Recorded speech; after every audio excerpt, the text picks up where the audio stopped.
What's going on, guys? Thanks for tuning in to another episode of the Hernandez Gold Standard Podcast. My name is Zach Hernandez, and as always, I am joined by my co-hosts, Matt Llewellyn and Mike Andrews of Nothing But Niners. We got a great show planned for you guys this evening, tonight, this morning, wherever you're tuning in from. We will be previewing the 49ers Week 10 matchup versus the Los Angeles Rams. This time at home, this time at Levi's Stadium. Before I toss it over to my guys, if you're tuning in on X, do us a solid, hit like and repost. If you're tuning in on YouTube, do us a solid, hit like and subscribe. Hop in the chat. We want to hear your guys' thoughts. How you feeling about this game? How you feeling about the Niners' moves or non-moves, I should say, at the trade deadline? And do us a big favor. Hop in both 49ers Hive and Nothing But Niners channels. Hit subscribe. Hop in the chat. Show some support. Really appreciate it. Now that I got that out of the way, Matt, how you doing tonight? I'm doing good, Zach. Good to be back talking football. Good to have another game to get us out of this whole post trade deadline BS. So I'm sure we'll touch base on it, but it's been a silly couple days out here. Yeah, that it has. Mike, how you doing? I am well, man. I'm very, very excited for the rest of the season now that the trade deadline is come and gone. And I'm sure we're going to break all of that down and more. So I'm doing well. Had a good night bowling, by the way. Went out there and was kicking some butt again. I think I bowled my 5th highest game ever tonight. Nice. So, yeah, I'm hyped. Nice. It's always good leeway into the entryway. I don't know. Good entrance into a recording for a podcast. You're in a good mood. Mike's not yelling at us. Mike's not cussing at us behind the scenes when he does well in bowling. I'm just kidding. He never does that. Okay. Obviously, the biggest news is the no news, I guess you could say. Yesterday, the trade deadline came and went.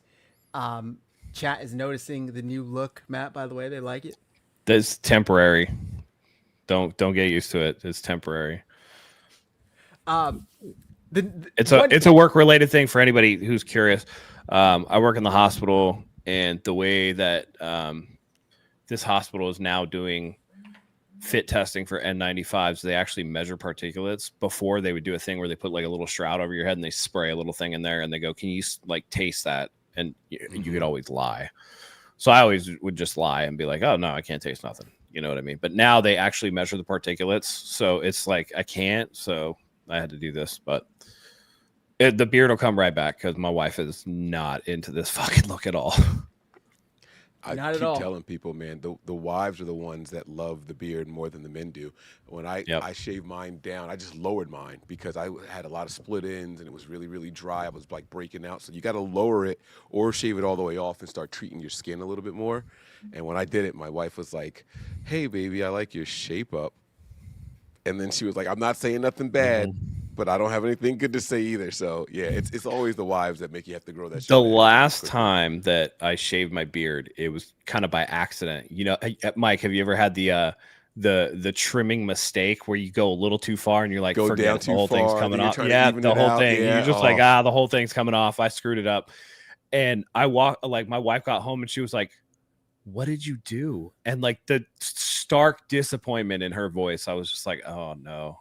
All right, well, not doing that again. So I've had the beard. I don't think I've seen my chin in like 6 or 7 years. So yeah, last at least time I have mine came one. all the way off. We're good. I was acting, and they made you cut it all the way off. I think I told the story out here before. So I haven't taken it all the way off since then. But man, oh man, it was wild.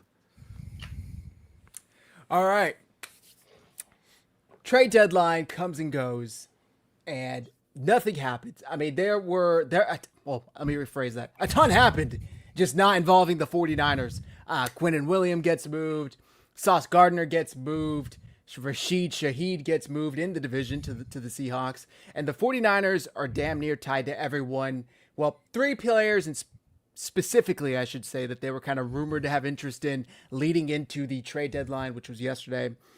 Bradley Chubb of the Dolphins, Jermaine Johnson of the Jets, Trey Hendrickson still of the Bengals, although the 49ers the reporting was that the 49ers were very adamant they weren't giving up a first-round pick, and the Bengals are very adamant that they wanted one in return, and Arden Key of the Titans.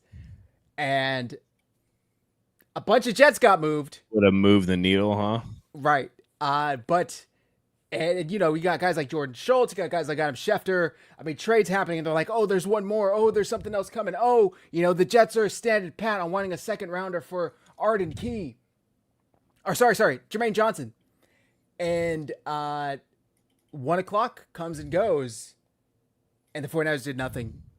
So why don't I start with asking you guys, Matt, I'll start with you. Which, are you surprised? By the way, no, I posted that. I think I retweeted Coach Yak or whatever, and I know I put it in our group chat. I'm like, yeah, 49ers aren't going to do anything today. Just like, let's be real about that. And I've kind of been on that train for a while, because my whole point is they traded for Huff prior to the season start, and then they traded for Keon White like 6 days ago, whatever it was.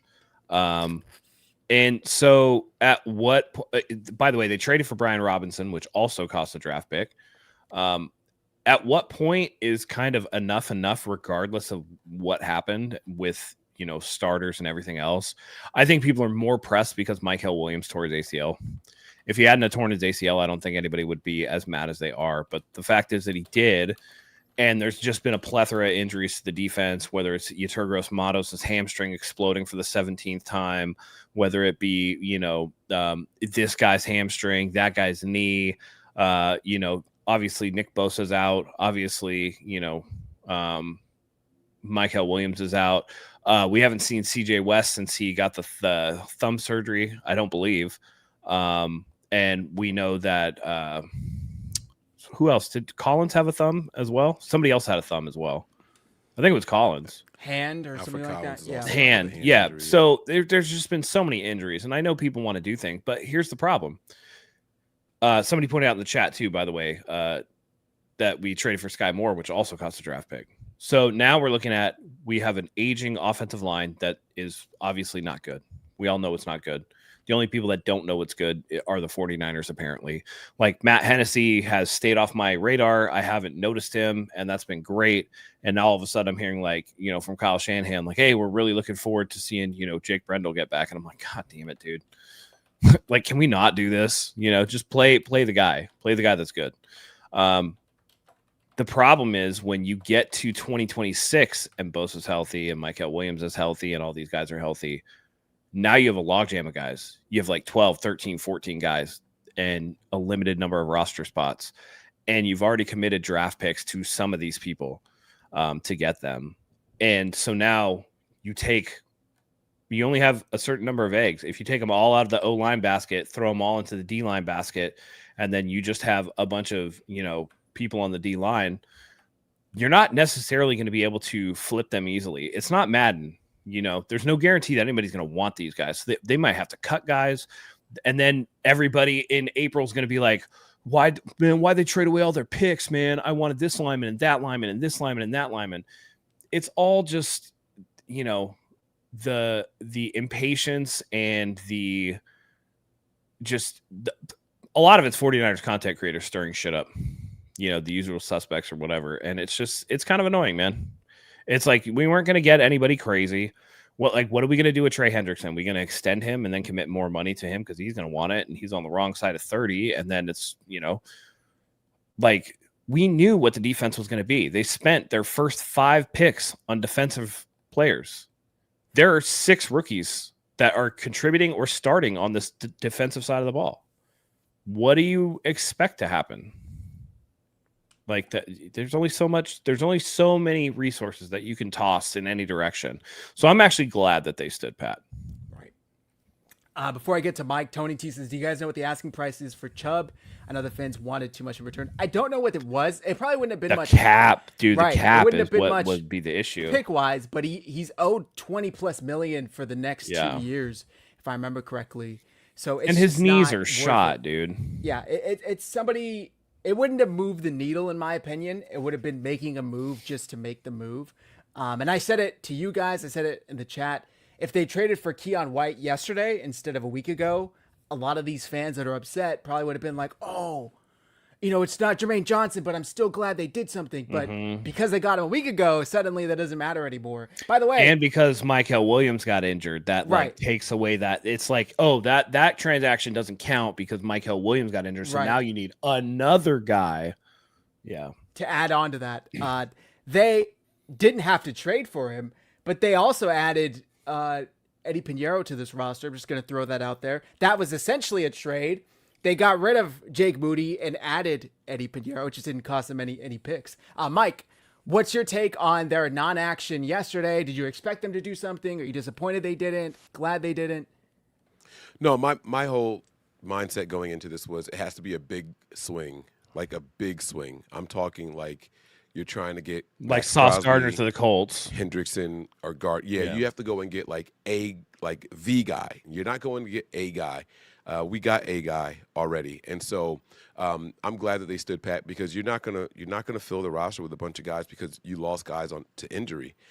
You know what I'm saying? So it wasn't anything that was like the end of the world. And I'm glad that they also traded for Keon White the week before the deadline because the asking price would have gone up a little bit on the day of. It's like trying to get someone in free agency. You're going to overpay for them. So they did it all early. It didn't cost them a ton, and it's the same type of player that we just lost, unfortunately, in our first rounder, Mykel Williams. So I'm not upset with anything that they did at all. I think the Niners are great at not being reactionary to one injury, like, oh, it's the end of the world. We have to go out there and try to get a replacement for Fred Warner. We have to go out and try to get a replacement for Nick Bosa. You don't replace all pros easily, and if you do, they're going to cost you a ton.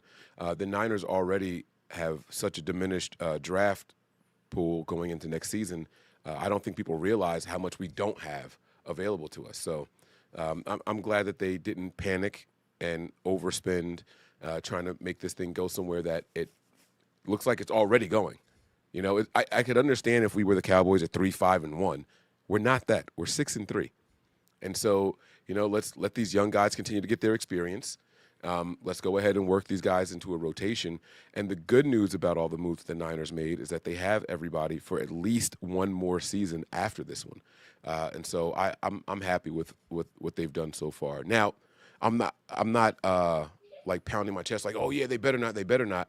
It was, we should have done something if it was going to be a serious needle move, not just for some random guy like Johnson from the Jets. Like, sorry, that wasn't going to do it. I mean, if you had told all of us back in July or August, and regardless of maybe it makes a difference if Bosa's not injured, if Warner's not injured, yada yada yada. But still, would you give up a second round pick for Jermaine Johnson? I'm sorry, no. Like, he's not the type. He hasn't been the type of player. I think his career high is 7.5 sacks. And one player alone wasn't going to come in and save this defense. They need so much more than one player. I think they ultimately made the right choice in standing pat. I was a little bummed. I'm not going to lie. Like, I wanted to see something. But looking back, like, would you rather have them overpaid and gotten somebody that, and to put it in perspective, two things real quick. Did Chase Young move the needle? Like, Chase Young was a move to make a move. Now, they got to the Super Bowl that year, almost won it. I don't know how much Chase Young contributed to that, other than just being a body on the roster. And two, not to be that guy, again, something I've already said to the guys, who's to say they don't trade for somebody that gets hurt this weekend? Like, the way that they've just had all of these injuries, they cannot escape it. So who's to say a player that's played, X amount of games in a row doesn't come in and get rolled up on and suddenly he's out for a month and the Niners defense is right back to it is, and you're without a second round pick. So yeah, I mean, I hate to do that sort of thing. I think that's a little bit of a defeatist mentality. And I know we've been conditioned around here to do injuries or whatever. I think it's just much more of like, what's the issue? Like, is the defense top 10? No. Do the injuries hurt? Yes. But people are acting like this team is 2-7 or 1-8. They're 6-3, and they're essentially like a walking cast. You know what I mean? Like, everybody's been injured. But again, how much do you throw and use at one position group at the expense of everywhere else? They're going to have to replace a lot of these offensive linemen. Trent Williams is not getting any younger. Jake Brendel is not getting any better. Neither is Colt McKivitz, even though they paid him. It looked better with Spencer Burford in there. That's great. But, Dominic Pooney's regressed. So you have to address somewhere there. It's just, there are a lot of positions of need. They're thin at linebacker, although Tatum Bethune looks really, really good. And D. Winters has looked really good. Safety, not the best, right? We could always use more secondary help. And to that end, I'm sure we'll talk about it, but they are going to meet with Asante Samuel Jr. on Monday. I don't know. I'm still like, what, you have 15 guys next year if you keep trading for people and no draft picks. Like, that's not moving the needle for anybody. And I'm kind of on board with Mike. If they could have taken a big swing at somebody, like if they could have done Trey Hendrickson for a second and then announced an immediate extension, it's like, okay, fine. Or a second round this year and a first rounder similar to what like the Cowboys got for Cowboys gave up for Quinnen Williams. If they could do that for Max Crosby, sure, fine. Like that, cool. We'll do that, and we'll wherever it goes, it goes. But that, a second for Jermaine Johnson, I don't think so. Taking on Bradley Chubb's contract, I don't think so. And then, Arden Key was the other name floated. Does anybody really give a shit about Arden Key? Like, let's be honest. That's going to be the needle mover for you guys? I don't think so. Like, people saw Sauce Gardner get traded and Quinnen Williams get traded and Shaheed going to Seattle. And they're like, well, we want the 49ers to do something. Everybody else is doing something. So we have to do something. And it's like, no, they don't. They really don't, and you should take that as a vote of confidence that they have in their roster as currently constructed. And let's not forget that eventually Brock Purdy will come back and eventually Ricky Pearsall will come back. And, again, the offense could start humming. And then that defensive side of the ball doesn't quite look as bare because there's more offense to cover for it. Well, that's what cracks me up too, right? Two things. I saw someone in the chat saying they're 6-3, but they're going to need to be almost perfect to get to the playoffs. I don't know if that's necessarily true. I think 10 games maybe gets you in. They only have to go 4-4 over their next 8. If they can even go 1 above 500 and go 5-3, they're 11-6. It doesn't have to, and their schedule is pretty simple, or pretty easy, I should say. You take the division out of it. Right. They're all winnable games, so we'll see. Panthers, how it trash. shapes up. Browns, trash. Titans, trash. Like, there's winnable games there. Right. Also, a trade that they weren't linked to necessarily, that I could have seen them making, especially the news that came out today that he was benched, was the linebacker Quincy Williams from the Jets. Quinnen Williams, his brother, funny enough, because he ended up getting benched for not playing well enough, apparently. But then also, Matt, like you just said, like Tatum Bethune has kind of come on and he's looked good. So do you make that trade and get a guy that your DC is familiar with from his time with New York and maybe is a little more of an established player at the risk of your own young linebackers development? Maybe you can get him as a depth move. I don't know, but they clearly felt like it wasn't necessary. Mike, do you have anything to add? No. I was just hiding behind the microphone. Yeah, but I agree with everything that you're saying. It's like, let these guys go ahead and develop. I don't think that we should continue bringing in other people to take their reps from them. We went out and, like Matt said in the beginning, we went out and did all this draft capital on the defensive side of the ball. What good? Like, what message are you sending? People are flipping out every single week that Nick Martin's not getting played, but you want us to keep trading for more linebacker. Like, it doesn't make any sense. You either want to see these young guys or you don't. You either believe in them or you don't. And I took this as a huge vote of confidence for the roster as it currently is. So, yeah, and that's what's funny. I've seen a lot of fans saying like, "Wow, John Lynch and Kyle Shanahan just told the roster, fuck you. We don't care about you. We're punting on this season." How does them saying we're gonna roll with who we have? We believe in you guys to get the job done. We actually feel like we don't need to go and spend a boatload of picks and get a veteran in here or a well-known player in here to help you guys. How does that send a message that we don't care about you? Like, if anything, it says the opposite message, that we believe in you guys so much that we don't think that's necessary. We don't think we need to go overextend ourselves and get Trey Hendrickson or Draymond Jones, who has moved, or any of these people. I don't understand that logic. I think people are a little emotional in it. And like Matt said, because Michael Williams went down Sunday, people just assumed that they had to make a trade. And I actually tip my hat to them for not feeling desperate and not negotiating from a place of desperation to where they're like, crap, you know, we kind of have to give a first round pickup or a second round pick to get Jermaine Johnson, because it's like, no, let's see what Keon White can develop into. Let's see what Cleveland Farrell, who actually looked pretty good Sunday, like 5 days after being signed here, had a sack, you know, like was good against the run. So let's see what this defensive line can really turn into with the younger guys. Sam Okwanu's looked good. Bryce Huff is going to be back this week. So let's see what it looks like rather than overextending themselves and risking the youth. And by the way, does nobody remember the piece from Tim Kawakami back in July when he interviewed Kyle Shanahan? Kyle Shanahan told you at the beginning of the season, hey, like in July at training camp, hey, man, like we got a lot of young people in here and, you know, like this is a new window. Like this is a new window that we're entering. You know, we'll see, you know, and he's like, if it's a good season, if we can make the playoffs, like if we can make the playoffs, then we're looking at it as like, you know, we can do something and have these new guys establish themselves. And then we build from there. And it's just like, he's telling you that they're going young, that they want these guys to develop. So just continuously throwing away draft picks to, you know, to satisfy the fan base. It's just like, you know, the Barbarians are at the gate, but it doesn't make any sense, man.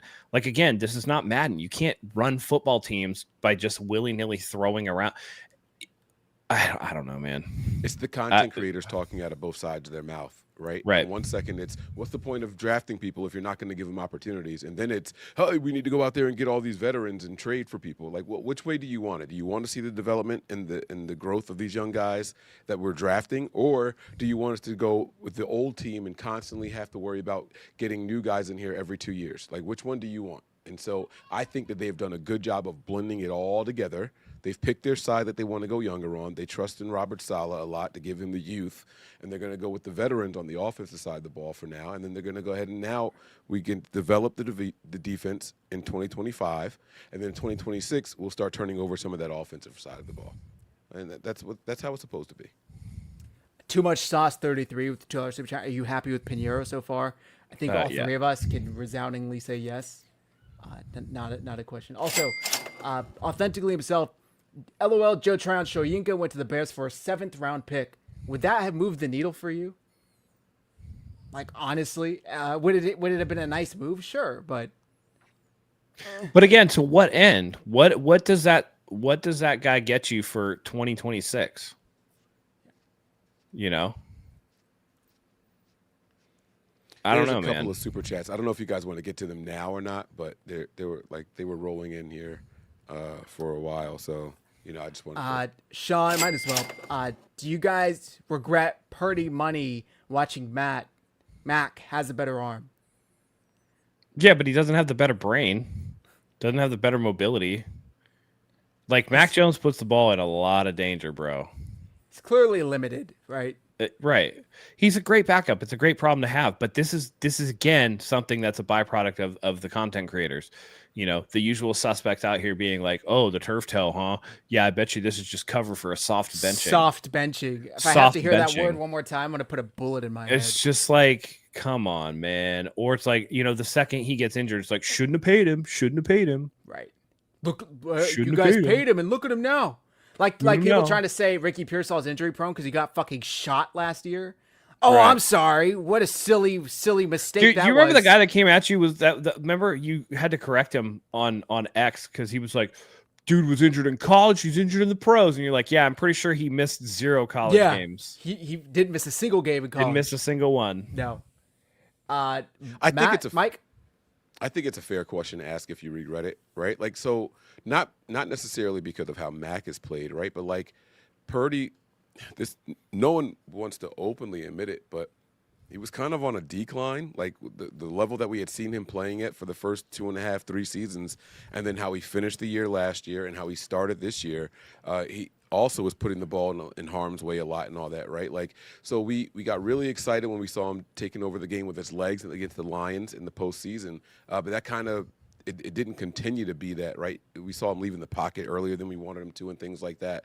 Then we see some of the hospital balls and all that stuff coming. I was not against the whole, like, let him play out his rookie contract and then extend him afterwards if you want. I mean, you could franchise him twice if you needed to.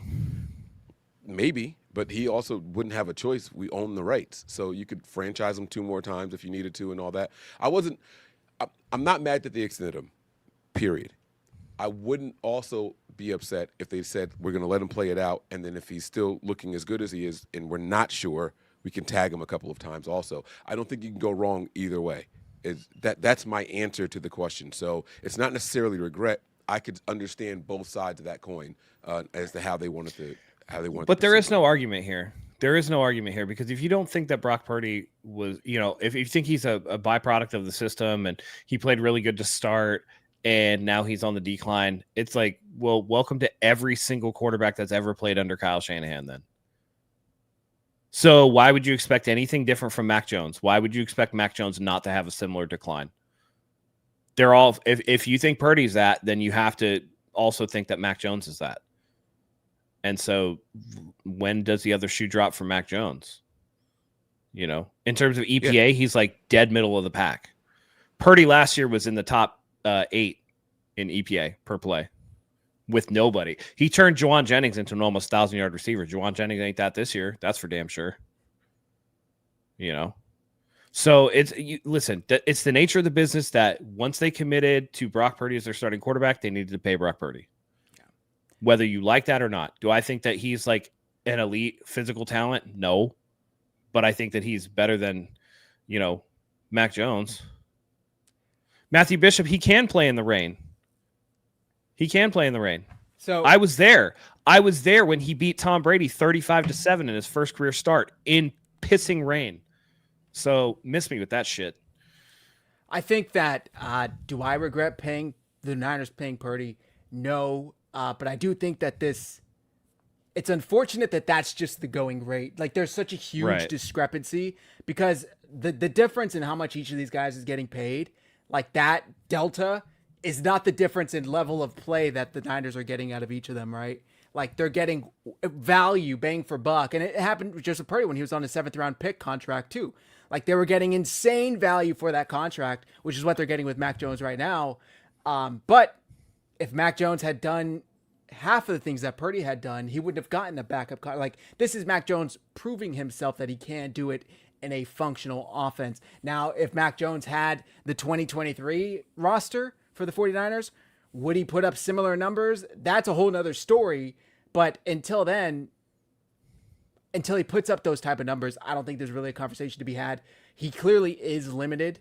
The 49ers are always going to have to pay market rate once the time came due for Brock Purdy. They didn't break the record. They didn't give him a record setting, they gave him, I thought, a fair contract. And I thought Brock took a fair contract for at the time. We got one more from Sean. Corn stash testing. Man, I do beard mistake. Every man does the beard mistake. Yeah. So, Matthew Bishop, by the way, I'm pretty sure that Brock Purdy had a comeback playoff win in the rain against the Green Bay Packers as well. So, again, miss me with that. And we got one more. By the way, that's the whole point. Isn't that the whole point of weather, guys? Unless you're like a super freak, like the weather affects everybody. Yeah. It literally is the great equalizer. Every time there's a rain game, it's like that narrows the talent gap between two teams. Nothing does it more than weather, because it affects everybody. It's not like people are out here with like, I have a career 108 passer rating in the rain. Like, no, nobody has that shit. So it's just like, knock everybody then. You know what I mean? Like, come on, man. That's just nitpicky shit. Gray Fox 198 $10 super chat. If this team didn't have all the major injuries, they would be undefeated. True or false? I say true. Maybe. Their losses are to the Jags, Bucks, and Texans. Probably. And the only one. No, I don't think there was Texans game. Really? Yeah, for sure. That Texans defense. I don't know. With no offensive injuries though. Or defensive? Or defensive. Like if it's 100%, this team is at full strength. I don't know that the Texans beat them. It was still kind of close as it was. And that was like, with the 49ers playing as flat a game as they could have possibly played. It's not like they blew us out, like it was still somewhat within reach in the fourth quarter. Yeah. I don't. If you're telling me Fred and Bosa, Gross Matos, all those guys are in there, plus Pearsall, Purdy, plus Kittle, BA is healthy. BA, right? Like, nah, fam. Like Texans are getting dog walked. But I mean, again, any given Sunday, right? Because the Panthers just beat the Packers, so I don't know. Right. I would guess, if I had to guess, it might not be the same games that they lost, but they would probably have one in there. Mm-hmm. So maybe the wins also wouldn't be as narrow. Yeah. And by the way, it's not about if Purdy's good or not good or whatever the case may be. He's better than Mac Jones. Yeah. So there's your argument. If he's better than Mac Jones, then when he's healthy, he starts. And the nature of the NFL is when your guy's up for a contract, if you like him, you extend him. So where's the regret? Yeah. Like, he's never seen the end of that contract, by the way.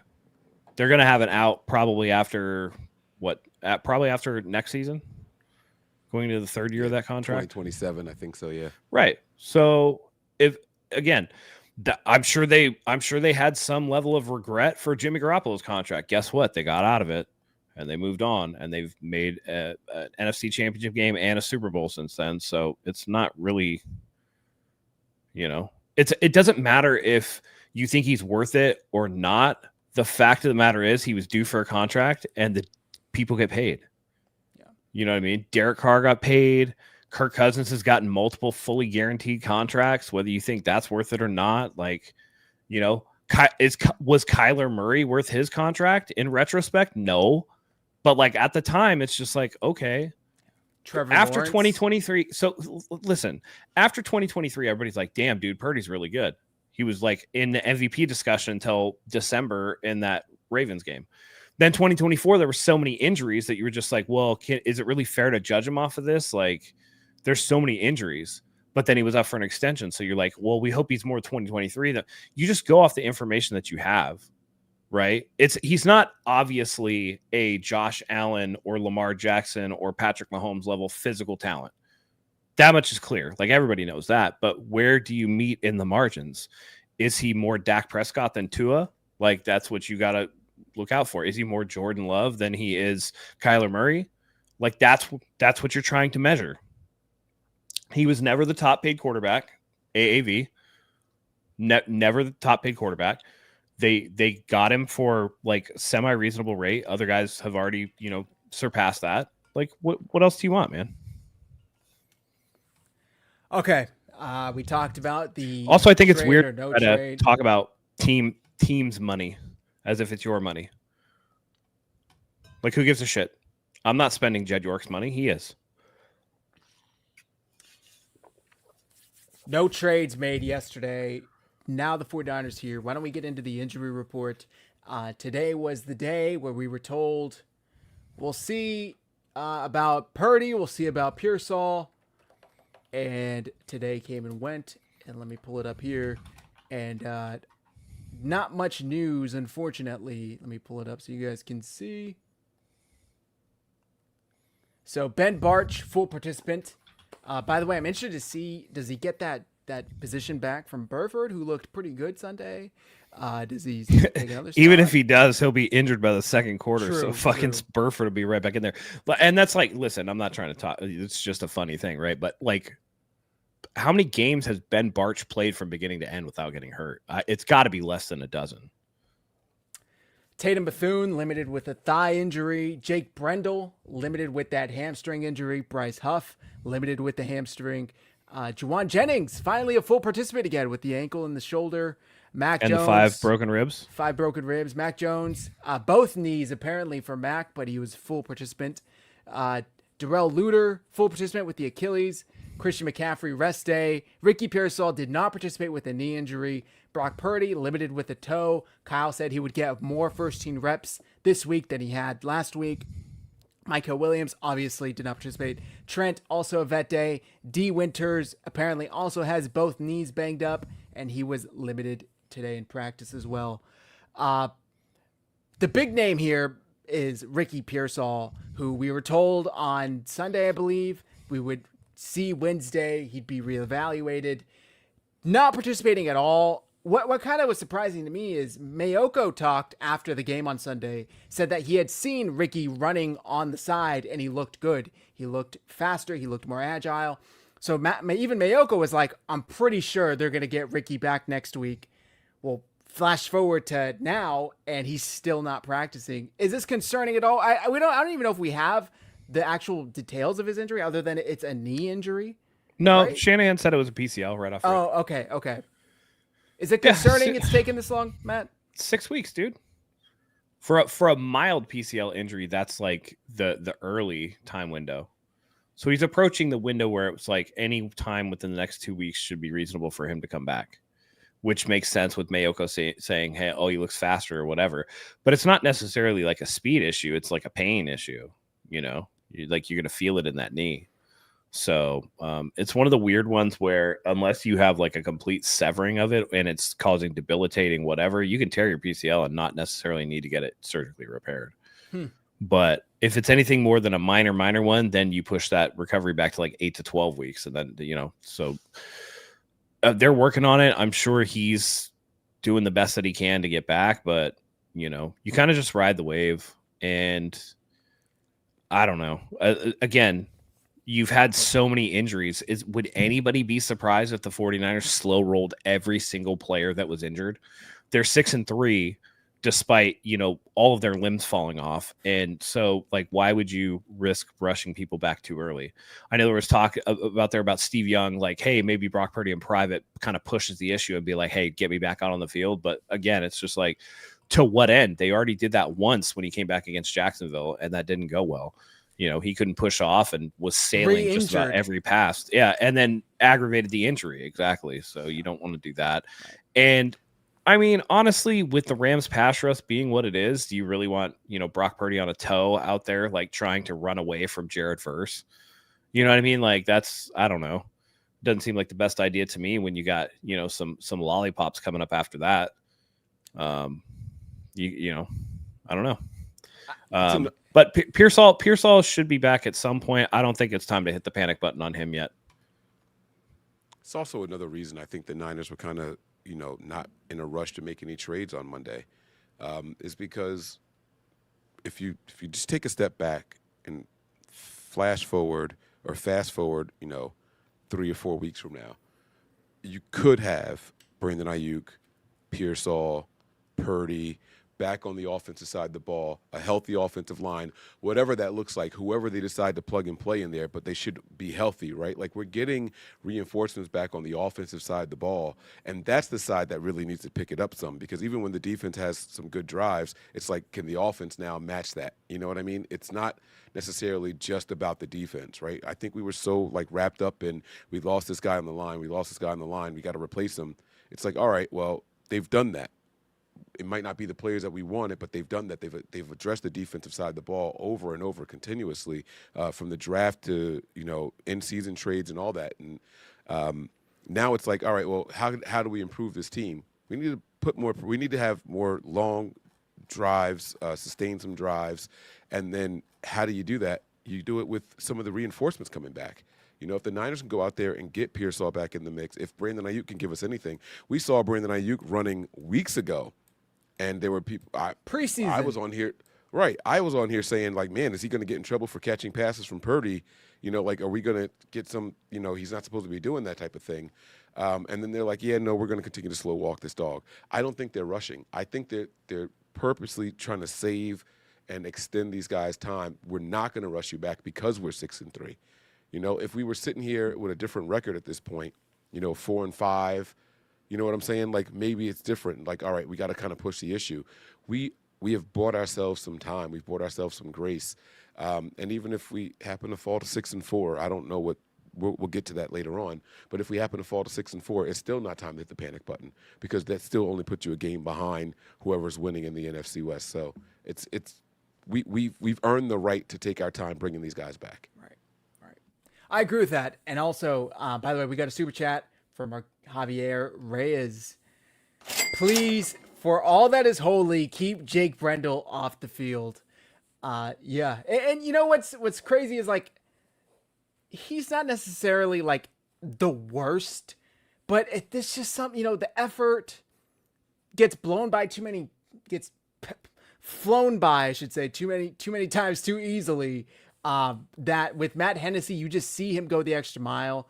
So I'm okay with keeping Hennessy out there. But Mike, I wanted to address something you said where it's like, the young guys keep the draft picks and really stick with the youth. And it's like, another thing I saw floating around yesterday was, for what?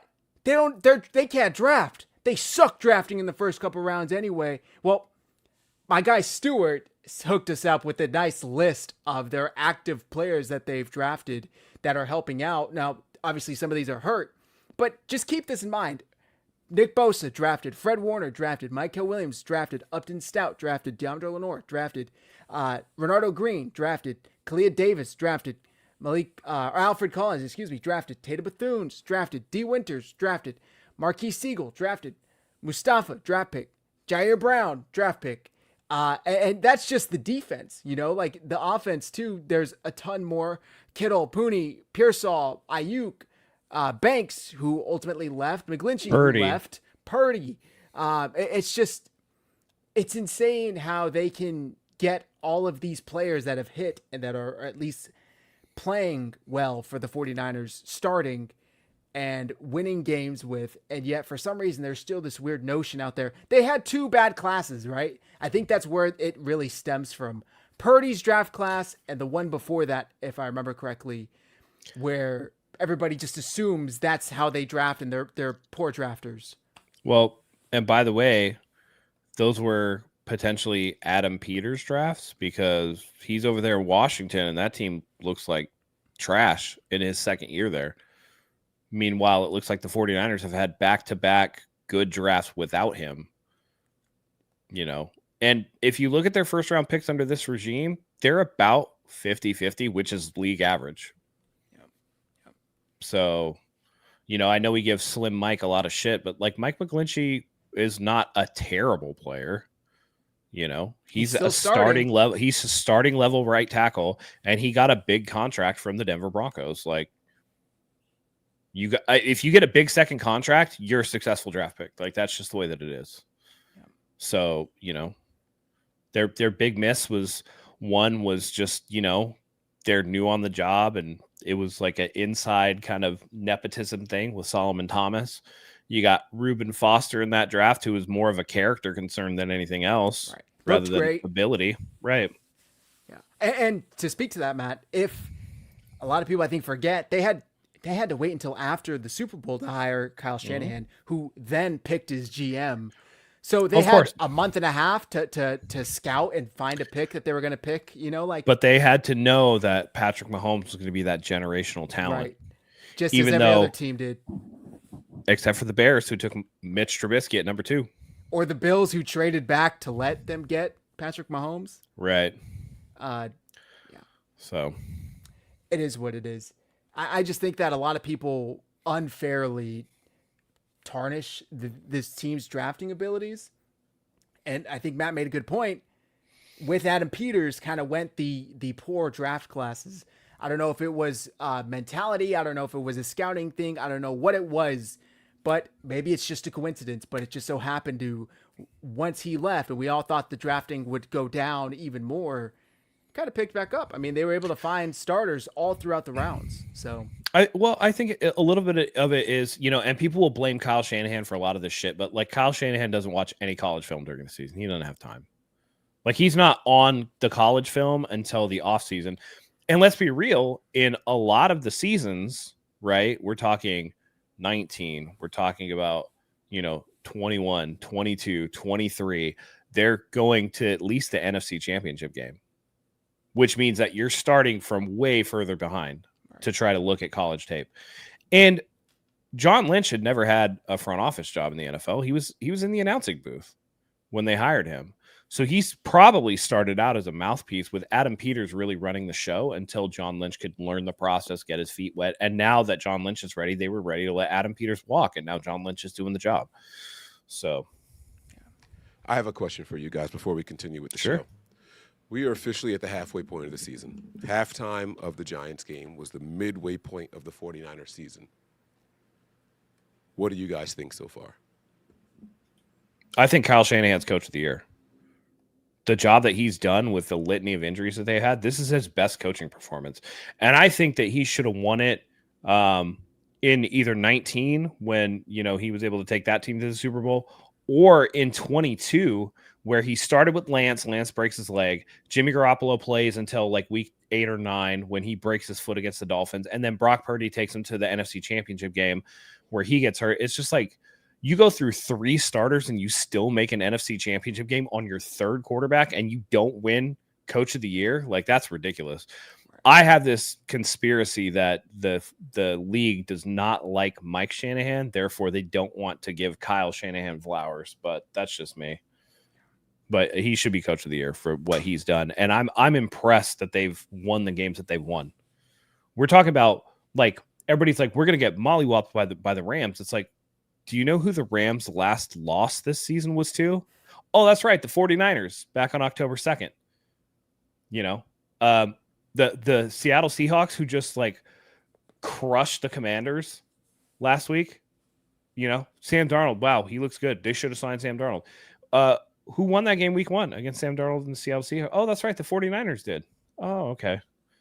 So, like, he's doing, they're beating teams that aren't trash. They're beating the trash, except for the Texans. But they had a very competitive game with the Buccaneers. It's just like you got to give him his props, man. He's doing a hell of a coaching job. Yeah. And going back to those 2 years, 2019, John Harbaugh got it for taking Lamar Jackson and a stacked Ravens team. It's like that was already a good team. And then in 2022 or 23, whatever year that was, Kevin Stefanski got it, if I remember correctly. I forget who got it that year. And, I think it was Stefanski for like a 10-win Browns team that got whopped in the wild card. Right. It's complete BS that Kyle Shanahan has none. Stefanski has 2. O'Connell has, however. It's like, okay, at what point now is this going to be personal? But I'm. What was the question, Mike? How are we feeling about the team? Just how do you feel? We're at the halfway point of the season. Just how are you feeling about it? I'm overall happy. Obviously, it's a bummer, all the injuries, but the way they've been able to keep this train rolling somehow, some way, with a ragtag group of guys, a thought and a prayer and a play call sheet, you just got to tip your hat to them. They're finding a way to get the job done with guys that they either just signed off the street or just activated off the practice squad or are filling in for the first time. You just got to be appreciative. And I'm also hopeful that they're 6-3 and there's another level to this, right? Like they could get healthier. They could get better. Jordan Watkins, like Blackbeard said, can develop more. I mean, he had a really good catch last week, prevented an interception. Great improvement off of his first week where he had a couple of drops or a couple of missed passes. So there's another level to this, especially on offense, where I think is very exciting if you're a fan. How are you feeling, Mike? No, I've been very, very pleased. I mean, once you take a step back, you take the emotions out. If the same exact thing were happening with the Rams, they would say that's the best coaching staff in the NFL. They would say that they find the right pieces no matter what. Look at all the superstars they've lost. Just win. And they have not missed a beat. They just keep finding ways to win, right? Like if this was another team in our division, we would be slobbing those guys like, oh, this is why Kyle Shanahan sucks. Look at what McVay is able to do, right? Look at what they're doing over there in Seattle. If it was just any other team not named the 49ers, all the fans would be gobbling those guys balls. And it's us, and it's like, oh, well, we need more help. We need more help. Like when they went out there and they drafted those 2 defensive linemen in Verse and what's the other guy's name? The white guy, right? Fisk? Yeah. Fisk and Verse. Like when they go out there and they get those guys, they're like, man, they really did it the right way. No one's saying that about the Niners. Right. Why not? Right. Why not? It's almost like they're expected to do it, so they don't get credit when they do it. When they actually do it, right? Kyle Shanahan is putting on a coaching clinic. He got rid of coordinators and said, hey, I'm going to get us better. You know, he went after defensive coordinator after defensive coordinator and finally got his guy back here, and they're doing exactly what they need to do. And for some reason, it's not good enough for this salty-ass fan base, and I just don't fucking get it. I swear to you guys, if it was any other team in this division, we'd be like, Kyle needs to be replaced because look at what they're doing with those guys, and the injuries aren't stopping them. We need to start saying that ourselves now. We need to really take a step back and take the emotions out of it. We're too close to the picture to see what it looks like in HD. Take a step back and really take in the full picture. We are doing a phenomenal job right now. And while none of the fans out there, and maybe even us on this show, we might not feel like this is a Super Bowl-bound team, I think we all can agree this is a playoff-bound team. I think that the playoffs are within grasp. They are definitely within reach. Right? We've got one loss in the entire NFC. Mm-hmm. We've got no losses in the division. Why are we so pissy? Why are we so desperate for us to do what the fucking Cowboys are doing? Like, make it make sense. We're applauding the Cowboys who have a fucking tie on their record. A tie on their record. We're applauding that team for spending money to replace the pass rusher, albeit defensive end versus or outside linebacker versus defensive tackle, but they still are trying. They let go of a guy, and now they're showing, oh man, we really fucked up. We got to go out there and get somebody who can get after the quarterback. Let's go and get the best defensive tackle, right? The people that we've walked away from, the Dre Greenlaws and the Azeez Al-Shairs and all that, we haven't missed a beat. Tatum Bethune has 30 plus tackles in the last 2 games when you look at him total. I'm talking total, not just solo tackles. Total, when you count the assists, he's over 30 tackles. No one's talking about it. If this was any other linebacker on another team, they'd be like, oh, my God, they found a stud. Why don't the Niners go out there and get guys like that? We did. We've done it. Mike, by the way, I'll do you one better. He's got 50 tackles in the last 4 games. Leads the league, by the way, in tackles. What the fuck else do they want to see? What else do they want to? This is a guy that wasn't a starter. Like, what do they want to see? Yeah. Yep. Come on, man. And by the way, I think most of us called it. Like, I know that I called that they would probably top out at the divisional round just because of how many rookies were going to play on the defensive side of the ball. So they're exceeding even my expectations given the adversity that they've had to go through. So I couldn't be more pleased with what they're doing. Like, and other than the Texans game, there hasn't been stinker. Even in seasons like 23, 21, 22, where they're going and winning a ton of games. There were always games where even the ones that they win, they came out and they look listless and they look like no energy and whatever. The Texans game is really the one that they looked really flat. And that's it. And what happened after the Texans game? They come out against the Giants and the offense is humming. You know what I mean? You don't want them. You don't want them to make a move. You want them to make an impact move. I mean, Cleveland Farrell. Ask Jackson Dart if Cleveland Farrell made an impact in that game. Right. He probably still feeling that hit. Yeah. So it's just what do you guys want, man? Even Keon White looked good in that game. He might not have had the stats to show it. He had like a 50% win rate. Did you see that first snap, Mike? He got through the line like that, and then the turf monster got him, and he fell. Right. He was that close to sacking Dart immediately. Right. And by the way, Bryce Huff is close to returning from his injury. Exactly. Yep. Yeah. Like, come on, guys. Like, we panic too quickly as a fan base, and it just doesn't make any sense to me, right? I mean, we're sitting here and we're looking at like this is a Rams game that we're going to lose. Everyone's saying it already. They said the same shit last time too, right? And maybe the better team didn't win that game in that moment, but we won it. I don't give a shit how you try to spin it, right? Who had the Packers losing? Raise your hand, right? Who had the Colts losing, right? Raise your hand. You play the game for a fucking reason. And so if you guys told me that the Niners were healthy and through 9 games with no injuries, they were 6-3, we'd be like, yeah, it's a weak schedule. Like, that's what we're supposed to be. Right. So why is it that we can't say that with the injuries? Once you factor that in, it should be even more impressive. Yeah. Right. Come on, man. Exactly. To add in, by the way, you were saying, go ahead. Jair Brown had a hell of a game as well. Like, Jair Brown's play has gone up. Like, we've dogged the shit out of him, especially you, Mike. I know you like to dog your Jersey boys, but it's just like, damn, dude. Like, even him and Mustafa played a hell of a game last week against the Giants. So you gotta give credit where credit's due. And by the way, like, I think Saleh is doing a good job, but not like a great job.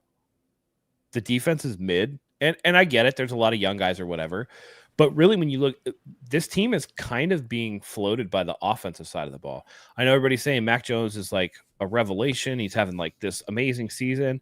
I mean, Mac Jones is having a good season. It's a great season for Mac Jones, but like he's still below the watermark for what we expect out of quarterback play here. You know, his 93 passer rating is below Purdy's career low, right? And that's a career high for Mac Jones. So he's got only 10 touchdowns, 5 interceptions. He's only averaging 200 yards per game. Really, this offense is dominated by Christian McCaffrey's ability in the passing game. That's really what it's come down to. So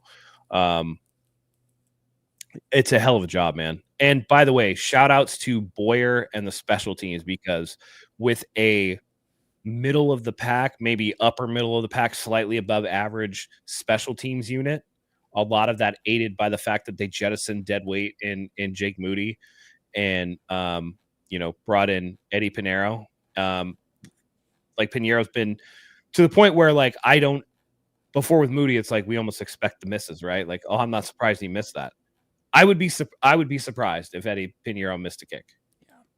You know what I mean? It's almost to the point where like when they go, oh, field goal unit, it's like I'm like, all right, I'm gonna get up and go grab something while he time to grab a brew. Yeah. Before we were grabbing our chest.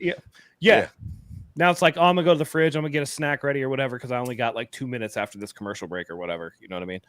So yeah, you got to listen. The special teams has definitely helped. Field position and all that stuff. But again, the offense and the fact that they can make field goals has kept this team in games, and hell of a job by Shanahan, dude. Let's go. Absolutely right. I was just going to say real quick, Mike, you talked about the coach of the years, and if any of the other coaches in the NFC West were doing it, McDonald's floated out there as a coach of the year. McVay's floated out there as a coach of the year. Steichen's floated out there as a coach of the year. Nothing has gone wrong for those guys. Like, they've literally had to overcome no adversity. Nothing. And it's just so frustrating. Like, don't get me wrong, they're doing a good job, but it's like, why don't we tip our cap to the guy who's getting fucking boulders thrown at him as he's trying to climb up Mount Everest? And the NFL Network had it on pregame last week on Sunday, and they did a segment on Coach of the Year candidates. Kyle Shanahan wasn't even included. Like, that's just how ludicrous these conversations are. He wasn't even included in the conversation. By the way, Matt, you brought up special teams. Let's look at it and how good the 49ers special teams is now. They are the 4th best special teams in EPA from weeks 1 through 9. It's insane. Do you remember last season when they were like negative 59? We were dead last by a wide margin. Yeah. Oh, by the way, look at who's number 31 there, just for you guys. Yep. They just signed a thicker kicker today. Did you guys see that? They signed a new kicker from like the UFL or something like that. I saw that. Yeah. Dude is like huge. Like he looks like he eat tubs of mayo for bigger breakfast. than Fat Like, Randy. crazy.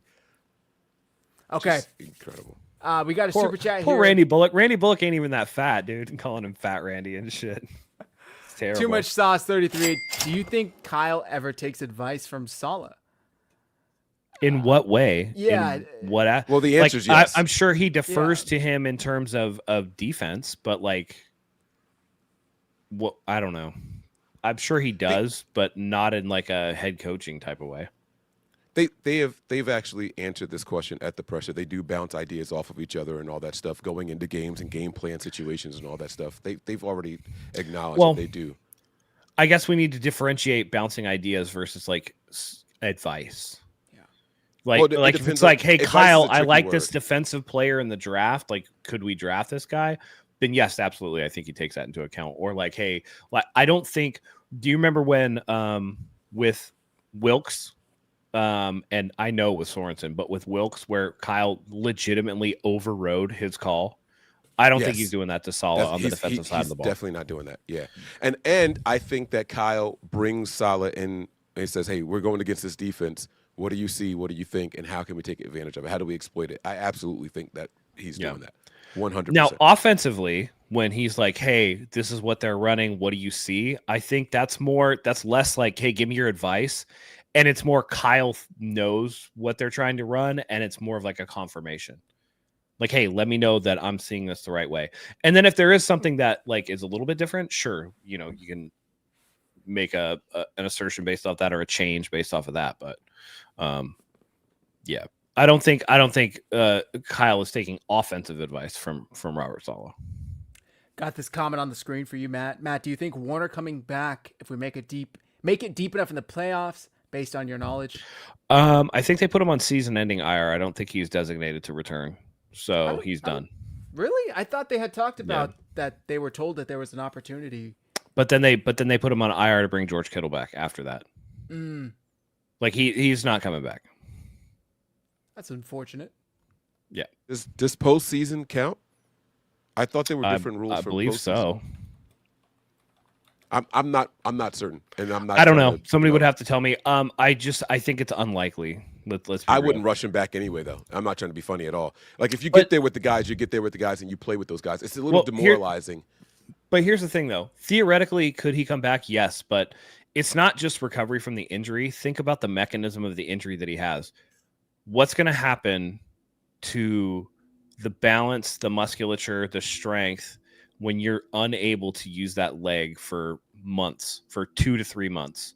Like it was his right ankle, so his right calf, his right quad, his right hamstring, the balance that he has to use to try to build that strength up. It's going to take a lot longer than just like, okay, medically you're cleared to do all these activities. He's got to build everything back up. So it's really unlikely that he would be able to come back in any meaningful way. And why would you rush it? Right. Not only that, but like you rush someone back like that who's been putting all the weight and pressure on the left side. Like now you're going to damage the other side. It happens all the time in the NFL with major injuries. So I'm definitely not rushing him back. Like I said, if you make it deep, that means you made it deep with the players that are there. Don't go out there and do something like that, man. I mean, it's just not worth it. It's not worth it. True. Christian Wilkins, free agent. Oh man, did you? Bro, no, he's signing with the Bills. No. Yes, the news came out like 12 hours ago. Google it. Christian Wilkins, he's signing with the Bills. And I would have brought him in as a free agent as opposed to trading. There you go. Holy he's signing with the Bills, though. That's hilarious. Yeah. Didn't he grab Josh Allen's junk on the field? Wait, is this confirmed, though? Because I see one source for this. Yeah, I only see TWSN Sports. Yeah, that seems like some bullshit. Oh, okay. But I would give him a shot. If he was serious about coming back, the guy's talented. I would definitely bring him in. I'm not trading for anybody. Yeah, but didn't he put his fucking junk on somebody? I mean, so what? What the fuck? You know what happens at the bottom of these piles all the time? Eye gouging, nut grabbing. No, but I mean, like, not in like fingers and we're holes. talking in the locker room to teammates and shit, like shoving his dick. He was showing hole. What? He was showing hole, Mike. These guys are young, so what? I've mooned people before. I've done it on the bus. No, Mike. We're talking Diddy. We're talking Diddy stuff here. No. Yeah, we're not talking buddies stuff here. We're not talking. We're talking like hand in weird, creepy shit, man. Yeah. The off-putting stuff. He can play. He can play. How about we keep him in a separate locker room and he just shows up on Sundays? Just shows up on the game day. Yeah. He goes into the guest. If we need help out there, we need help. That's all I'm saying. So if they're still looking for a defensive tackle, he's very talented. He can come in here and he can contribute right away. Let him fucking do it. I don't know why we care so much about what's happening in the locker room. Who gives a shit? Listen, because it's an indication of what type of person he is. Like, Have you ever seen the documentary about Aaron Hernandez? Like, all of his teammates were like, dude, this dude's fucking weird. Like, he was killing dudes. And he was out there killing people. Yeah. He went over to Terrell Suggs. Have you seen Terrell Suggs talk about his encounters? He goes, he came over to me and he said, I'll fucking kill you. And I thought, yeah. He's like, turns out he was fucking serious. Like he was actually threatening my life. But he would do sexual shit in the locker room too. Like there's a level of like mental health issue where it's like that has to be a red flag. Like you have to take into account. And it's like balance winning football games, sure, but like there's a level of weird that it's just like, nah, man, I don't want to be around that shit. Yeah. You know what I mean? Super chat from Toussaint-R1U.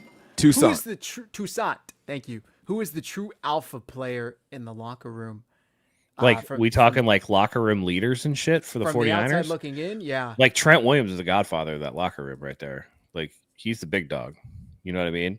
George Kittle is like the rah-rah guy, but like if shit needs to get handled, I bet you everybody is like defers to what Trent Williams is talking about. You got Trent. Diamador Lenore is absolutely a fucking dog out there. Fred Warner's a dog still in the locker room. I don't care what anybody says. The team is rallying behind Eddie Pinheiro. He is a dog out there. And not for nothing, I think they are actually rallying behind Mac Jones. I know that sounds like, oh, well, he's not our starting quarterback. I don't give a shit. Like, that guy is bringing something. There's juice behind him. And I honestly enjoy his personality, man. His personality is great. He's funny as shit. Yeah.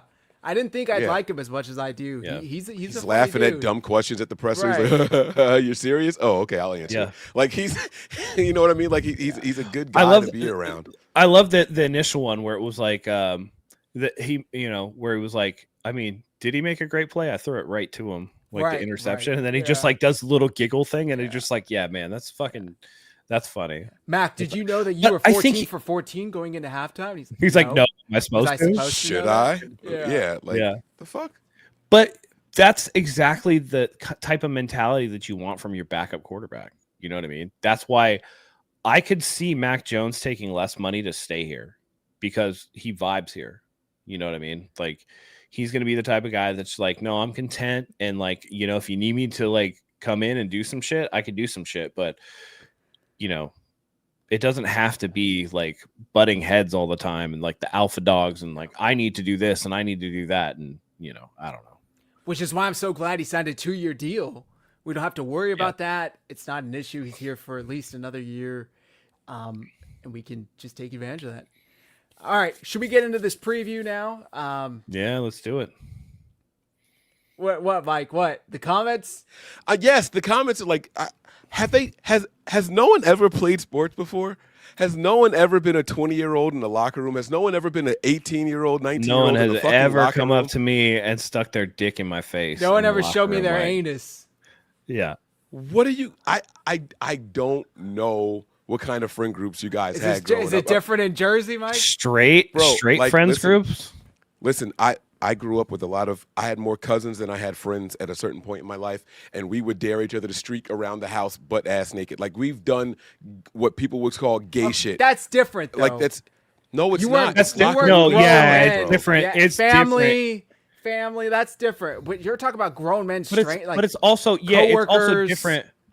Because his teammates came out and been like, hey, man, like, that shit was like crossing a line. And it they wasn't know the vibe. Is. They're all athletes. The vibe that they were getting from him was like different than a guy doing like locker room bullshit. You know what I mean? So then maybe I don't know what exactly. Like, I keep saying, I keep the saying teammates he was kissing toes. I don't know what that means. Is this like a euphemism for something? Like, is it? I don't know. Like, literally, probably. He was trying to make out with teammates and like showing them dick and stuff like that, dude. Like Buffalo Bill tuck your dick type shit. Forcefully, yeah. Oh, well, okay. Then that's yeah. Sexual predator type stuff. Right. Buffalo Bill, tuck your wiener and put on the skin suit type of shit. Gotcha. Oh, you can put it back up there. I saw the super chat. Oh, I didn't see that. TVYT143. Who is a better leader as a quarterback, Mac or Brock? I mean, think Brock's they both team. lead in their own ways. They're both leaders, but it's different. They're different ways, right? Like, Brock Purdy doesn't have to travel with the team, but he's traveling with the team. Yeah. You know what I mean? Like, he went to New York, even though he was not in uniform.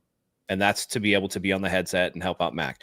And Mac understands that this is Brock Purdy's team, and he's not trying to finesse his way into a permanent job. And he's taking the reins and he's keeping things loose. And for all the teammates and stuff, the little dancing and stuff that he's trying to do with the teammates and stuff like that.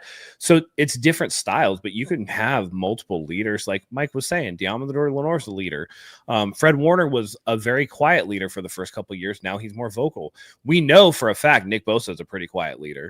Right. But then he goes and he helps out with, the linemen and everything. He was helping out the rookies and everything like that. So leaders come in different sizes, shapes, flavors, and all that kind of stuff. And it doesn't mean that one is better than the other. They're just different. And you got to respect Mac for making it clear as possible that this is Brock's team. I'm just here to help him get as many wins until he can come back, until he's healthy enough, which I hope is next week. Like, every time you ask him, the guy couldn't be more like humble and respectful in his answer. But okay, let's get into the Rams injury report, which wasn't much. Puka Nacua was hurt in last week's win over the Saints. He had a chest injury. He didn't return to the game. McVay says he probably could have if it was a little closer. So he is limited with a chest injury. Jordan Whittington did not participate with a back injury. And corner Darius Williams was limited with a shoulder injury. Their injury report is like a sixth of the 49ers, unfortunately. So obviously the two biggest ones, Whittington and Puka. Puka's much bigger, but Whittington had a couple good catches against the Niners too when they played that Thursday night. How could the 49ers attack this Rams defense? Mike, I'll start with you because they are now the number one overall defense. Now take that with a grain of salt. They played the Ravens with Cooper Rush. And then they played Tyler Shuck in the Saints over the past 2 weeks, in between a bye. But how can the 49ers offense attack them? If I'm the Niners, I continue to spread teams out, right? And use Christian McCaffrey as the best check down in the NFL. You know what I'm saying? Like this guy, Matt alluded to it earlier, right? Like we are riding the back of Christian McCaffrey in the pass game. If I saw a stat that was like he's like the number one receiver in the NFL or some shit like that. Like I don't know if that's like total yards or what. I don't know what that stat was based off of. But Christian McCaffrey was up there for all pass catchers in the NFL. I think he's first in total scrimmage yards. Total scrimmage yards. Okay, so yeah. I mean, if you have that as a weapon, as a check down, as a out. You know what I'm saying? Like when the play breaks down and that's what you get to fall back on, it's a hell of a weapon to have. And so I don't think you need to do anything outside of character. I don't think you need to come up with a very special game plan in this one. You go out there and you play your brand of ball. You got to know that you got to let their defensive line be aggressive. They're going to be, and play over the defensive linemen's heads. You know, we're not seeing a ton of batted passes at the line of scrimmage here. That's one of the biggest difference between the two quarterbacks. And it's not like a stat that's going to, come out and say this is why that guy is better than the other guy. But one guy knows how to move in the pocket and throw in the lane, even though it's still a lot of short passes, a lot of dink and dunk still happening, right? And so you got to go out there and you continue to do that. Let those defensive linemen be aggressive. You move past them or around them, and you continue to complete your passes and convert on third downs. That is going to be the key to the 49ers winning this game. You have to convert on third downs.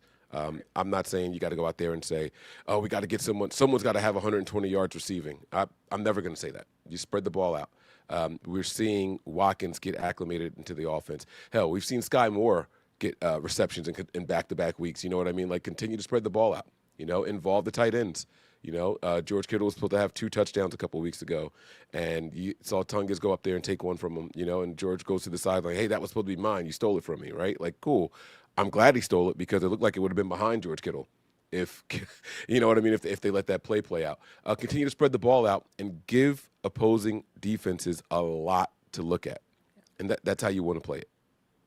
Okay.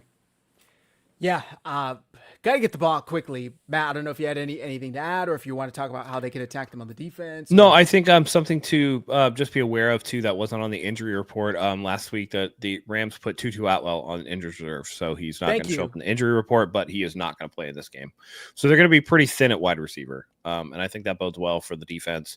If you can force Matthew Stafford into mistakes, that's going to give the 49ers opportunity to possess the ball in short fields, and that's going to allow them to, get points. And again, for whatever reason, they seem to play Matthew Stafford pretty well. They force him into some pretty stupid passes, whereas you see him against other teams, against the Saints, and I know the Saints are trash, but like he was doing the no look pass thing again, where he's like looking one way and the ball goes a completely different way. Like he's not doing that stuff against the 49ers really.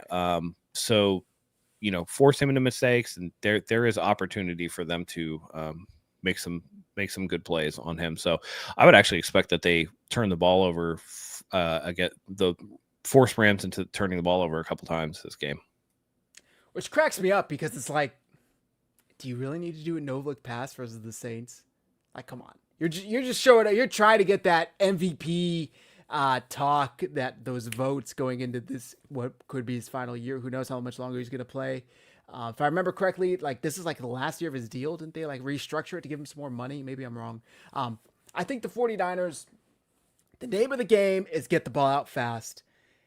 Get it to 23, 85, 84, 15, whoever. Get the ball out fast, because we saw Thursday night when they played last time, that was the report from the Rams, is that they were frustrated with how quickly Mac was getting the ball, because they really felt like they had an advantage in the trenches. They felt like their defensive line was going to be able to take over the game and really make Mac's life a living hell. Now, to be fair, Mac's life was a living hell. I mean, the dude almost didn't get up at one point, but he was getting the ball out. I think he only took 1 sack the entire game, and he took credit, or he took fault for that, I should say, because he didn't step up in time and he didn't get the ball out in time. So I think that this offense, they are very familiar with what Sean McVay likes to do on defense. They're very familiar with this team. I think that they can take care of business. Now, last time they didn't have George Kittle. Remember, this is a very banged up group of a banged up group. They didn't have George Kittle. Kendrick Bourne had just gotten there like a week and a half ago or something like that, 2 weeks ago. So I think that they could really make some moves on offense against this team just due to the familiarity. Ben Barch is coming back. How long will he stay? I don't know. Burford's back, excuse me. Pony's a little healthier. You got Matt Hennessy in there now. I'm excited. Jordan Watkins has come on a little bit. At least he's getting snaps. At least he's running routes. Brian Robinson has looked better.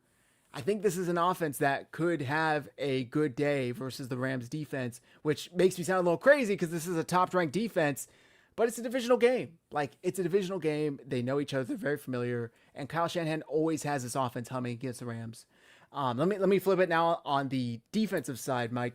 They should get Bryce Huff back this week. He's back at practice.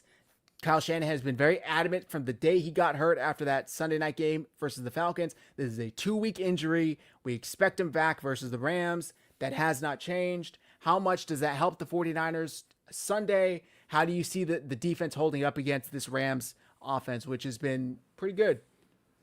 Yeah, no, let's not try to diminish what the Rams do offensively. They love running out there in 3 wide receiver sets, and seeing Puka injured, Atwell going on IR, and what's his name? Whittington. Whittington is also not practicing.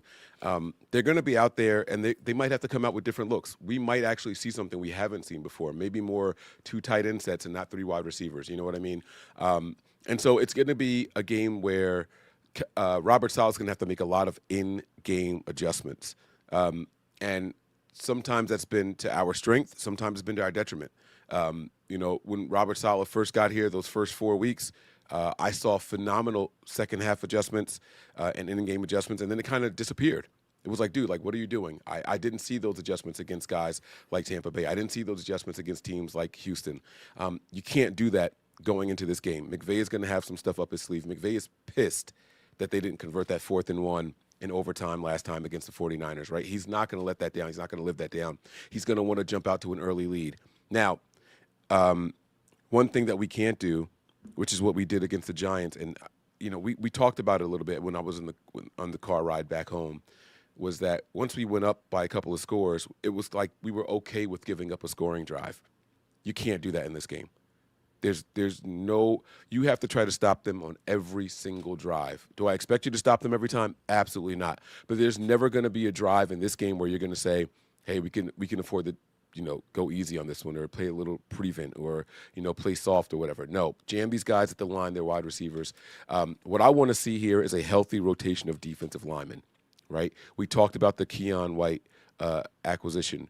We talked about how Huff is here now. Right, we're talking about him coming back, I should say, and then we know that Mykel Williams is out now. These defensive tackles are going to have to step up, right? We're going to need all hands on deck here, and we have to stop the run. Kyron Williams it's weird. I don't fear Kyron Williams on the ground. I fear him in the passing game. And I don't know if that's justified or not, but it's someone that we have to worry about. We don't have Fred Warner going out in coverage now. And so we got to make sure that these guys are ready. We talked about Bethune being a tackling machine. How is he in coverage? What do those numbers look like? And is that something that the Rams try to take advantage of? Because this is the type of team that can do it. So that's where we need to be cautious of that. Their checkdowns. Okay, Matt, we talked about Whittington banged up. We talked about Nacua banged up.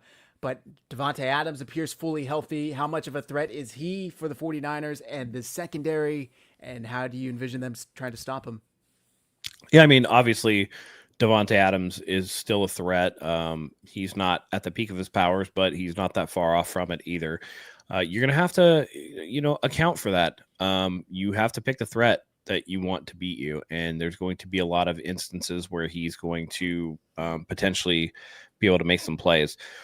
Now, I would expect Puka Nacua to go, but how effective he'll be remains to be seen. I don't know. I have a feeling that they're going to be able to handle the wide receivers. I think tight end is where they really need to watch out, but look out for at least one big Devontae Adams play because he's annoyingly good at those where, everything's going well. Up, there's Devontae Adams, 55 yards to the house. Right. Just like, come on, man. Can we get our corners to sell when he pushes off, by the way? Devontae Adams pushes off more than any fucking receiver I've ever seen in my life, and they just never seem to call it on him. They just let him do it. Yeah, I need one of our guys to just go ahead and just flop. Like, you're going to give up the pass anyway. You're going to give up the reception anyway. Just fucking flop and try to sell it, please. Like, I get it. This guy, he leans into them and he pushes off and breaks the opposite direction. Just please, for the love of God, someone out there just sell it one time and just see what happens. Just see what happens. Please, because he does it so well, and I don't know if it's because he's a veteran and he's got the not aura, that's not the right word I want, the reputation, or he's just known for being good, so they don't call it on him. But we need to go ahead and do something about that. I mean, just like that touchdown pass, I forget who it was to, maybe it was to Nacua, where he just completely doesn't even run a route against the Niners that Thursday night game. He ran in and immediately blocked two DBs to allow the receiver to go underneath and get the touchdown pass. Like, that's a flag. That's pass interference. I've seen that flagged on the 49ers before, but that's just Devontae Adams. They just let him get away with it. So it's unfortunate. I am concerned about getting pressure on Matthew Stafford. I think somebody put in the chat, he's 29-2 touchdown to interception ratio. Is that, or 20-2 maybe? Touchdown to interception 21 ratio. to 2. 21, thank you. Filthy Casual fan put it in here. 21-2. If the 49ers cannot generate pressure, he will pick the defense apart, which he did that night. He had like 350 passing yards. Now, where was overtime still, but they need to find a way to get Huff, Okuwanu, Keon White, Cleveland Farrell. They got to find a way, whether it's bringing extra on a blitz, whether it's doing stunts. I don't care what it is. They have to find a way to make Stafford's life hell. And if they can even win a turnover battle, or if they can just force a turnover, boy, would that go a long way in really neutralizing this Rams offense. If not, it's gonna be a long afternoon, and they're gonna have to find a way to sit back and get picked apart and still find a way to win it with a lot of production from their offense. So we'll see. We'll see. Kyron Williams, maybe he fumbles again. He can't seem to hang on to the ball when the 49ers play him. I think I saw a stat that he has like 4 fumbles lost against the 49ers and no other fumbles lost against any other team. If I remember that correctly from that Thursday night game, like, it's just a crazy stat. So Fred Warner's not here, but Alfred Collins is, and he was the one who punched it out. So maybe we can get another punch out. I don't know. But I'm excited to see this one's at home. Now, the last one was kind of still at home, Levi's South, but at least here it'll be an actual Levi's. We can take care of business here. And again, it may not be level or on par, or maybe even we're behind when it comes to defense or offense. But you bet your ass in special teams, we are ahead of them. We are ranked better than the Rams special teams. You guys saw that chart that I had up earlier. The Rams are 31st with a negative 23.7 special teams EPA, and the 49ers are all the way up to 4th with a positive 17.3 special teams EPA this week's 1 through 9. That includes Jake Moody's week 1, by the way. So maybe we get another blocked kick. Maybe we could block a punt, return it for a touchdown. Maybe we see Sky Moore, who's actually been having some pretty good games the last couple of weeks. Last week specifically, I should say. Maybe he's able to break one. I don't know. And Matt, you talk about, real quick, Mike, you talk about Tutu Atwell. That little fucker has been so annoying every single time the Niners play the Rams. He is not going to be there to sneak behind our secondary and catch some 60-yard pass with 10 seconds left when they're down 4 or some shit, like that. The 49ers don't have to deal with that little speedster this week. Mike, go ahead. I was just going to say that we have to tackle. I know that goes without saying, right? But this is a team that loves to do like little screens and rub routes and things of that nature, right? And if they make that first guy miss, it goes from a 1 or no yard gain to 7 or 8 at least. And so we have to make sure that we are tackling and also setting the edge. We cannot have guys getting overly aggressive and letting them get outside on us. So it's gonna be a good game to watch. I want to see what Robert Saleh has in store for this team. Yep. Should we get into our predictions? Player of the games? You can try. Yeah. All right, Mike, you're on the big screen. Who do you got for offensive? Offensive player of the game, I am going to go with Kendrick Bourne.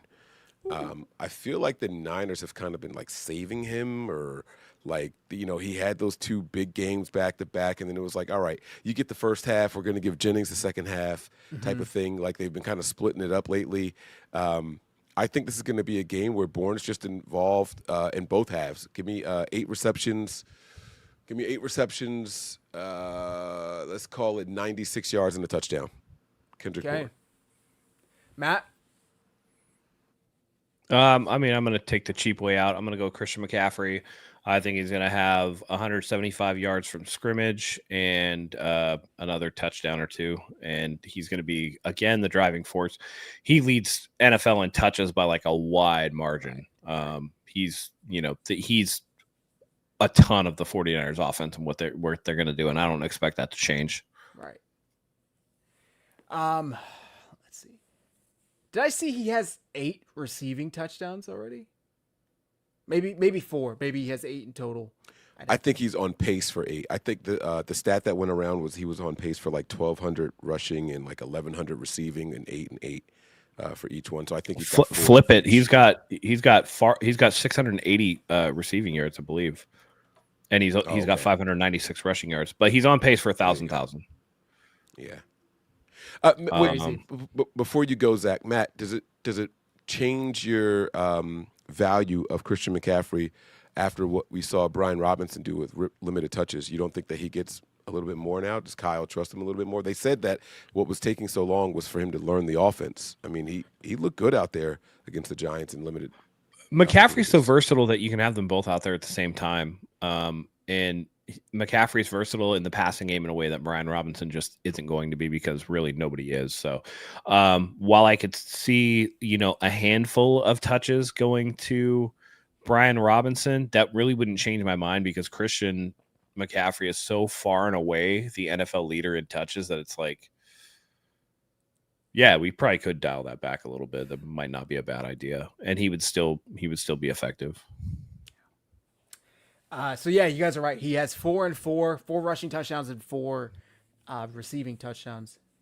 So for me, I'm going to go with the tight end, not named George Kittle, just because I think George Kittle may be left in the backfield to block. Maybe he still has a good game, but I think Jake Tonjes has a repeat of last Rams game. Did Tonjes have 2 touchdowns that game? Maybe he only had 1, but I think Jake Tonjes has 4 receptions for 48 yards and 2 touchdowns.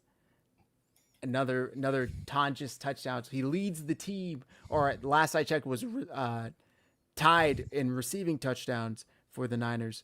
So let me see if that's still correct. Well, before Mike goes, receiving touchdowns. Him and Christian McCaffrey both have 4. Mike, defensive player. Who do you got? All right, man. This has got to be a Bethune game. I'm sorry if I'm taking anyone's answer here, but this is where you get tested, right? And again, this is not about replacing Fred Warner. This is being in the right place at the right time and taking advantage of your opportunities. I'm not looking for this guy to come out there and do the peanut punch or anything like that.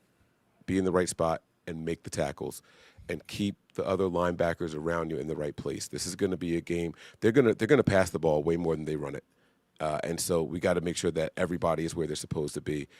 Green dot for a reason. Go out there and make it happen. Give me 9 solo tackles, 4 assists, and 1 turnover. I don't know if it's going to be a forced fumble or an interception, but yeah, give me 9, 4, and 1. Okay, Matt. Let's see. Defensive side of the ball. I'm going to go with Diamador Lenore. I think he takes one back to the house, pick 6 on Matthew Stafford.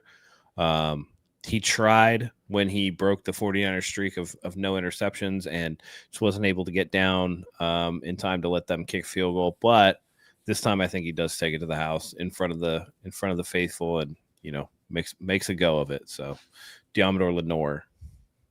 There we go. I like that. I'm going to go opposite Lenore and Renardo Green, just because I think Lenore is going to have the tough challenge, and maybe Matt Stafford thinks to go opposite of that. And I think Renardo Green also gets a pick, and I think he just does a great job, whether he's on Nakua, whether he's on Adams. That last game that they played, he was still hurt. He was dealing with that neck injury. I don't even remember if he finished the game now that I think about it. But they held the Rams wide receivers relatively in check. Now, I think each of them had like 80 yards or something like that, each being Adams and Nakua. But one of them, it took like 8 receptions or 6 receptions to get to 80 yards. And the other one had most of that on like 1 or 2 catches. So I'm going to go with Renardo Green. I'm going to say 4 tackles and a pick. I like that. All right, final score predictions. Mike. I don't know. This is tough. I don't think this is going to be a close game. I think whichever one of these teams wins is going to win by 2 scores. I'm going to say give me 29-17. Do I have to say who? Fuck. Man. All right, fuck it. I can't pick against the Niners. I'm going to say 29-17 Niners. That'd be nice. That would be nice. You think they beat them by more than they beat the Giants, huh? Yeah. Not for nothing. They should have beat the Giants by more, but they had that stupid giveaway a score drive, they just let them go down the field, and that's what I was talking about. Defense. You can't do that against this team because Sean McVay is crafty, and they have those one play, here we go, let's take the top off really quick, and our safeties aren't built for that. Yeah. Now the good thing is that the speedy guy in Tutu Atwell's not there, but they still have other guys that are going to find it. So 29-17 Niners, let's go. Matt?